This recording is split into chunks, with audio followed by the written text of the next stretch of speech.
Satoru freaking Gojo is finally back, but अलग तरीके से। सातोरू गोजो वापस तो आ चुका है, जो कि भाई जुजुत्सु काइसेन के लिए एक बहुत बड़ी बात है। जहां भाई तुम और मैं कोपियम का नशा करके वीडियोस में थ्योरीज बता रहे थे कि भाई कैसे सातोरू वापस आ सकता है। एंड जब भी चैप्टर 261 ड्रॉप हुआ एंड धमाका तुम्हारे सामने है, पर सीन सारा पलट चुका है, क्योंकि इस टाइम जो गोजो की बॉडी में है वो और कोई नहीं यूटा ओकुत्सु है। तो सबसे पहले जब मेरे सामने गोजो आए मार्क्स को लेकर, मुझे लगा कि भाई ये केंजाकू है। तो सुकुना गोजो को देखकर कहता है कि मुझे नहीं लगा था यूटा ओकुत्सु तुम इतने भी पार चले जाओगे।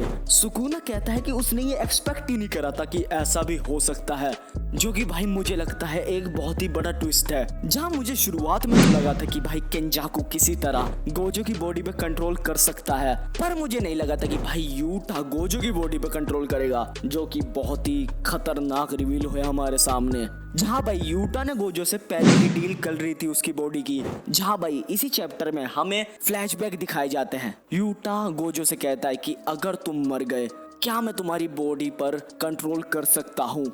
एंड भाई गोजो बहुत ही ज्यादा कॉन्फिडेंस में कहता है कि हाँ तुम कर लेना वो, पर मुझे नहीं लगता कि मैं कभी हारने वाला हूँ सुकुना से। एंड या ओवर कॉन्फिडेंट ने उसकी ले ली। पर इस टाइम जो सिचुएशन है वो सिचुएशन है 3 वर्सेस 1, यानी यूटा तोदो एंड यूजी वर्सेस अकेला सुकुना। पर भाई सुकुना के पास स्टार प्लाज्मा वेसल का बहुत ही बड़ा एडवांटेज है, क्योंकि अगर उसने उसको एक्टिव कर दिया, जो कि भाई वो करेगा, जरूरी करेगा, 2-3 चैप्टर्स के बाद इस बात को तुम लिख लेना, तो बहुत ही बड़ा धमाका हो जाएगा।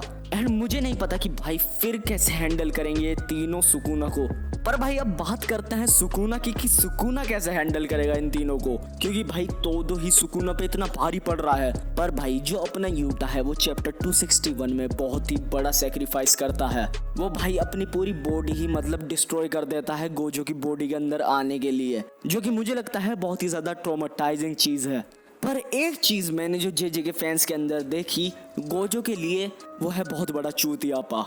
या तो भाई तुम लोग गोजो के लिए इतना मतलब तड़प रहे थे कि गोजो वापस आ जाए, जिसके बारे में मैं भी वीडियोस बना रहा था। पर अब जब गोजो वापस आया तो भाई तुम्हें क्या हुआ? मतलब भाई अब तुम यूटा को ही गाली दे रहे हो बेफालतू में कि हमें ऐसे तरीके से नहीं चाहिए था गोजो का कमबैक। चाहे उसके अंदर भाई कोई भी आए, तुम्हारे सामने तो गोजो है ना। हमें जो नेक्स्ट चैप्टर में फाइट दिखेगी उसको लोग ये नहीं कहेंगे कि यूटा वर्सेस सुकुना, वो फिर से गोजो वर्सेस सुकुना ही होगा, चाहे उसके अंदर यूटा है। पर जो हमारे सामने शेडो है, जो हमारे सामने अपीयरेंस है, वो गोजो है। इसमें तुम बाहुलीपंती क्यों कर रहे हो कि भाई ऐसा कमबैक नहीं होना चाहिए था? पर मेरे हिसाब से ये बहुत ही ज्यादा रिस्पेक्टफुल तरीका है भाई गोजो के कमबैक का। तुम भाई यहाँ पर गोजो का कमबैक तो देख रहे हो, पर भाई तुम यूटा का सेक्रीफाइस नहीं देख रहे। उसने लिटरली अपनी बॉडी को सेक्रीफाइस कर दिया ताकि लोग बच सके, वो सुकुना को हरा पाए। तो भाई मैं तो बिल्कुल भी डिसअपॉइंटेड नहीं हूँ गोजो के कमबैक से। एंड अगर तुम भी गोजो के कमबैक से डिसअपॉइंटेड नहीं हो बल्कि खुश हो, तो गोजो ओपी लिख देना कमेंट में।